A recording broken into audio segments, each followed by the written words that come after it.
अस्सलाम वालेकुम, क्या हाल है? ठीक ठाक हैं आप लोग? ये ना सुबह नाश्ते का टाइम है तो अब मैं किचन में ब्रेकफास्ट बनाने आई हूँ। साथ मैंने चाय रख ली है। असल में गर्मी अब फिर हो गई है ना। कुछ दिन पहले ना काफ़ी मौसम अच्छा रहा है, बादल बनते रहे हैं 3-4 दिन। बहुत ज़्यादा बादल बने रहे हैं, रात को भी और सारा दिन ही ना।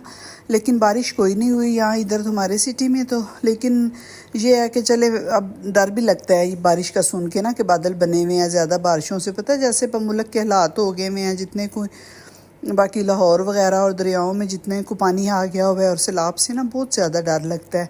लेकिन ये है कि हमारा शहर थोड़ा सा ऊंचा है, शुक्र है अल्लाह का, इस तरह का तो कोई ख़तरा नहीं है ना। लेकिन फिर भी ये होता है कि डर तो आता है ना।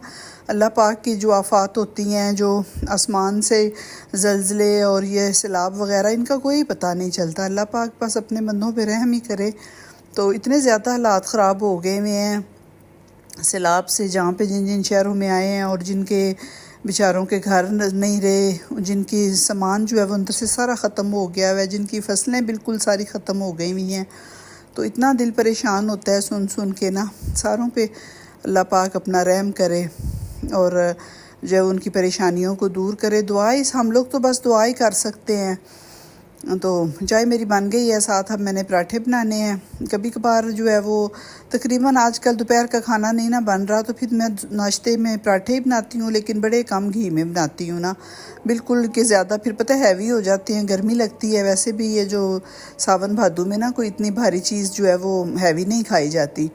दाल कद्दू का रात को सालन बना हुआ था तो उसके साथ फिर मैंने पराठे बना लिए थे। बच्चे जो हैं वो कुछ सब्ज़ी वगैरह नहीं बीच में से खाते, फिर मैंने ना आमलेट बना लिया था। ये प्याज वगैरह और टमाटर सब्ज़ मिर्चें काट के तो मैं ना फ्राई पैन में डालती हूँ। बस थोड़ी देर ही उसको पकाए, 1-2 मिनट उसको हिलाया और फिर उसमें मसाले डाल के तो ये वाला जो आमलेट है ना जी जल्दी जल्दी बन जाता है। मेरे बच्चों को भी यही पसंद है। जो दूसरा वो पूरा होता है ना टिक्की वाला, वो नहीं इतना पसंद करते ना। यही बस सारी सब्जियां काट के तो अंदर स्पाइसेस डालती हूँ। स्पाइसेस भी मैंने मिक्स करके सारे एक जार में डाल देती हूँ। ½ टी स्पून वो डाला, एक बंदे का आमलेट बनाना हो, एक अंडे का ना, तो फिर मैं ये ½ टी स्पून अंदर डालती हूँ तो बड़ा इसका मुनासिब जो है ना वो मसाला हो जाता है। बड़ी दफ़ा मैंने शेयर किया हुआ है ये ना मसाला बनाना, आमलेट का मसाला। फिर पता है जब बना रहे हो कोई नाश्ता या आमलेट वगैरह इस तरह जब कोई बना रहे हो तो फिर एक एक चीज़ थोड़ी थोड़ी डाल के बड़ा टाइम भी वेस्ट होता है। तो इसलिए मैं आमलेट का मसाला बना के एक जार में डाल के रख देती हूँ। फिर ½ टी स्पून डालती हूँ, एक अंडे के हिसाब से जितने बनाने हो उतना डाल लिया। अगर 2 अंडे डालने हैं तो पूरी टीस्पून डाल ली। अगर 4 बनाने हैं तो 2 जो है वो टीस्पून डाल ले अंदर मसाले की। तो बेसिक सी चीज़ें मैं इसमें डालती हूँ। सुरख मिर्च डालती हूँ, जो डालती हूँ सूखा धनिया, हल्दी, नमक, गरम मसाला वगैरह डाल के मुनासिब मिकदार में। तो बड़ा ये ना नमक भी साथ ही ऐड कर लेती हूँ, फिर नमक नहीं और डालना पड़ता। जितनी मिर्चें डालनी होती हैं उतना ही नमक डाल लेती हूँ और बाकी चीज़ें कम कम सारी ना, तो बड़ी इसकी मुनासिब सी मिकदार हो जाती है। तो ये देखें कितना अच्छा मैंने 1 मिनट में जल्दी जल्दी से ये वाला आमलेट बना लिया है और साथ पराठे जिनको आमलेट के साथ चाहिए थे। तो बस आजकल पता है थोड़े से ना दिन पहले की निस्बत थोड़े से दिन जो है ना वो छोटे हो गए हुए हैं। ज़ोहर की अजान होती है, पहले ज़ोहर के बाद बहुत लंबा दिन होता था ना, काम वगैरह जितने मर्जी ये कर लें या कहीं भी आना जाना हो, बाज़ार वगैरह इस तरह। लेकिन अब ना इतना ज़ोहर के से पहले तक काफ़ी दिन लंबा है, लेकिन जब ज़ोहर की अज़ानें हो जाती हैं ना फिर उसके बाद जो है वो इतना लंबा नहीं दिन रह जाता है ना। जल्दी असर की अज़ान और मगरिब शाम जल्दी हो जाती है। देखें थोड़े थोड़े बादल जो हैं वो आसमान पे हैं, लेकिन जो ऐसे बिल्कुल कुछ दिन तो ऐसे अंधेरा बना रहा है, बारिश नहीं हुई हमारे ना शहर में ना, लेकिन बादल बहुत ज़्यादा बने रहे। रात को वक्त भी अगर बाहर निकलो तो ऐसे आसमान बिल्कुल खामोश और घने बादल छाए होते थे। लेकिन अब 2-3 दिन से ना बड़ा अच्छा मौसम हुआ हुआ है, कभी छाँव आ जाती है, कभी धूप आ जाती है। पौधे वगैरह शुक्र है पहले ही बड़े ऐसे साफ़ सुथरे, इतनी डस्ट मिट्टी कोई नहीं आई है। सैलाब और बाकी शहरों में जो बारिशें वगैरह हुई हैं ना और बादल, उनकी वजह से ना इतना धूल मिट्टी का ना कुछ फ़र्क अब पड़ गया हुआ है। तो इतना ज़्यादा वो कोई नहीं है ना, सारों की शुक्र है कि इतना वो अब जो इशू चल रहा था ना खांसी ज़ुकाम बुखार वाला, वो भी ना कुछ फ़र्क ही है। लेकिन कहते हैं कि जिन जगहों पे सैलाब वगैरह आया हुआ उधर बहुत ज़्यादा लोग बीमार हो रहे हैं हैज़े से, खांसी बुखार से।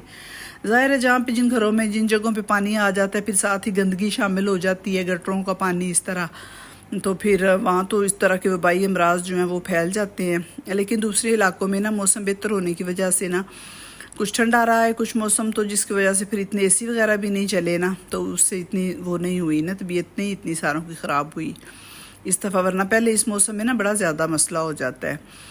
तो नाश्ते के बाद फिर मैं यही है कि सफाई वगैरह जो अपनी है सारी वो देख लेती हूँ। कपड़े धोने वाले हुए तो मशीन लगा ली, वाशिंग भी जो है वो डेली तकरीबन मैं करती हूँ, इसलिए कि फिर कपड़े इकट्ठे हो जाते हैं, फिर उनको सुखाना और धोना मुश्किल हो जाता है। ऑटो मशीन में डाल देती हूँ, सुबह जब नाश्ता बनाने लगती हूँ उसके साथ ही मशीन लगा देती हूँ, फिर वो दोपहर तकरीबन घंटे डेढ़ में जो है वो हो जाते हैं, धुल जाते हैं, कपड़े ड्राई हो जाते हैं, तो वो बस फिर घंटा डेढ़ ही तारों पे बाहर फैलाओ और फिर प्रेस हो जाते हैं। इकट्ठे मैं बिल्कुल नहीं करती हूँ कपड़े ना। इस तरह ये जो जितने भी रोज़मर्रा के काम है साथ के साथ निपटाते रहें तो घर के अंदर बिल्कुल मैस और इस तरह ना अपने आप को टेंशन भी नहीं होती। ये मैंने एक होममेड ही घर में क्लीनर बनाया हुआ है। जब मैं सफाई करवाती हूँ तो फिर डस्टिंग मैं खुद ही तकरीबन करती हूँ, तो लकड़ी पे करनी हो, दरवाज़ों पे, खिड़कियों पे, ये शीशे के टेबल वगैरह जिस चीज़ पे भी इसी स्प्रे से मैं थोड़ा सा इसका शावर करके तो किसी सूती कपड़े से साफ़ कर लेती हूँ, तो इतने शीशे चमक जाते हैं। बिल्कुल भी महंगे जो हैं वो क्लीनर, पता है मार्केट में तो बहुत ज़्यादा आए हुए हैं, चिकनाई साफ़ करने वाले अलग, डस्ट वाले अलग, लेकिन मैं ये ना घर में बनाती हूँ क्लीनर, तो इतना ज़्यादा इससे सारी चीज़ें चमक जाती हैं। शीशे हैं वो, लकड़ी, फर्नीचर, दरवाजे, खिड़कियाँ वगैरह, हत्ता के किचन के जो कैबिनेट है उनके ऊपर भी मैं इसी से स्प्रे करती हूँ, तो बड़ी अच्छी तरह जो है वो मेरी इसके से ना सफाई हो जाती है, बिल्कुल हर चीज़ चमक जाती है।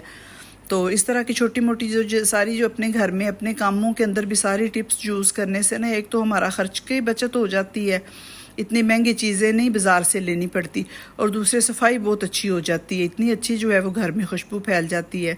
फिर खाने में आज मैं चिकन जलफ्रेज़ी बनाने लगी थी, तो मैंने कहा मैं आपके साथ इसकी रेसिपी शेयर कर रही हूँ। ये बिल्कुल थोड़ी सी ना डिफरेंट मैं बना रही हूँ, बिल्कुल रेस्टोरेंट स्टाइल में। जब हम किसी पिछले दिनों मैं ना एक होटल पर हमने खाना खाया था, तो बिल्कुल ये ना मैंने देख लिया था, मुझे समझ लग गई थी कैसे उन्होंने बनाई है ना, तो फिर मैंने कहा मैं उसी ना तरीके से बनाती हूँ, और बड़ी परफेक्ट बन गई थी ना। ये मैंने लहसुन डाला है घी के अंदर, डाल के ऑयल डाल लें, बेशक घी डाल लें, तो थोड़ा सा मैंने लहसुन को ब्राउन किया है। फिर हाफ़ kg ये चिकन बोनलेस है, ये मैंने इसके अंदर डाल के तो थोड़ा सा इसको भून लेना है। आंच जो है वो बिल्कुल जो है ना वो तेज़ नहीं करनी ना तेज़ हो और ना बिल्कुल स्लो हो, क्योंकि अगर स्लो आंच में भी फ़ौरन डालते सार चिकन अपना पानी छोड़ने लग जाता है, फिर चिकन ड्राई हो जाता है, मज़े का नहीं बनता ना। अगर ऐसे थोड़ी सी आंच तेज़ हो तो उसमें जल्दी जल्दी फ्राई कर लें, तो फिर ना बड़ा अच्छा जूसी सा चिकन हमारा होता है। हाफ़ टी स्पून मैंने इसके अंदर नमक शामिल कर लिया है, और ये 3 क्यूब्स तो मेरे पास ना टमाटो पेस्ट के बने हुए थे फ्रीज़र में, अगर ना बने हुए हों तो 2 बड़े साइज़ के टमाटर लेके 2-3, तो उसमें 2-3 जवे लहसुन के डाल के तो आप उसको बॉयल करके तो उसकी पेस्ट बना लें, ग्राइंड करके ना, तो वो डाल लें बेशक ना, अगर आपके पास पेस्ट बनी हुई नहीं है टमाटर की ना।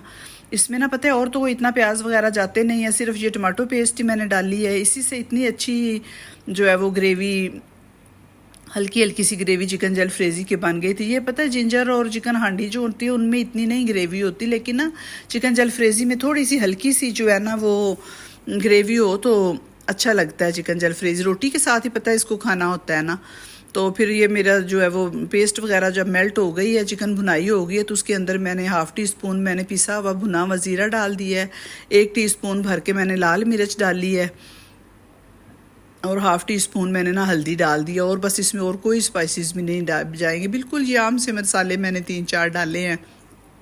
तो बहुत ही इसका मज़े का जो है ना टेक्सचर तैयार हो गया था, और टेस्ट भी बड़ा मज़े का था, बिल्कुल होटल की तरह ना। तो अब ये जो ग्रेवी है वो मेरी तैयार हो गई है, तो उसमें मैंने 2 टेबलस्पून भर के मैंने केचप के डाल दिए हैं, इससे भी थोड़ी सी ये गाढ़ा हो जाएगा। देखिए ना कोई इसमें प्याज वगैरह भी नहीं है, फिर भी कितना इसका माशाल्लाह जो है ग्रेवी गाढ़ी गाढ़ी सी बन गई है, पेस्ट टाइप ना। तो एक फिर मैंने बड़े साइज़ की जो है वो मैंने प्याज काट के रखी हुई है क्यूब्स में छोटी छोटी ना, और उसी तरह ही मैंने फिर टमाटर काटा हुआ है एक बड़े साइज़ का, एक शिमला मिर्च काट ली है। तो ये फिर तैयार है, तकरीबन बड़ी जल्दी ये तैयार होने वाली डिश है चिकन जलफ्रेज़ी ना, फटोफट बेशक मेहमान आए तो 20-25 मिनट के अंदर ये सालन तैयार हो जाता है। ये शिमला मिर्च, टमाटर और प्याज मैंने काट ली हुई है। तो अब ये देखें थोड़ा सा ड्राई हुआ है ना, इसका जो है वो पानी। तो फिर इसके अंदर मैंने ये थोड़ी देर के लिए सब्जियां डाल ली हैं। ये जो सारी चिकन जलफ्रेज़ी के अंदर सब्जियां जाएंगी, इनको ना बिल्कुल भी पकाना नहीं है, बस 1-2 मिनट के लिए थोड़ी देर इसके अंदर रहेंगी। तो फिर हल्का सा मैंने ना आधे कप से भी थोड़ा पानी डाल दिया था, थोड़ी सी इसकी भुनाई करके। तो फ्लेवर सारा जो है ना वो सारा मिक्स हो गया एक दूसरी चीज़ के अंदर। तो थोड़ा सा मैंने छट्टा पानी का लगा के आधे कप से भी थोड़ा, तो ये ऐसी ग्रेवी जो है वो मेरी तैयार हो गई थी। देखें कितना अच्छा इसका कलर है और कितना अच्छा इसका टेक्सचर है। फिर अंडा बेशक बॉयल कर लें या फ्राई कर लें, मैंने फ्राई करके ऊपर थोड़ा सा डाल लिया, इससे भी मज़े का टेस्ट होता है। साथ मैंने ये सेवियां बना ली हुई थी मीठे में, बच्चों को ना ज़रूर कुछ ना कुछ खाने में चाहिए होता है मीठे में। अल्लाह हाफिज़।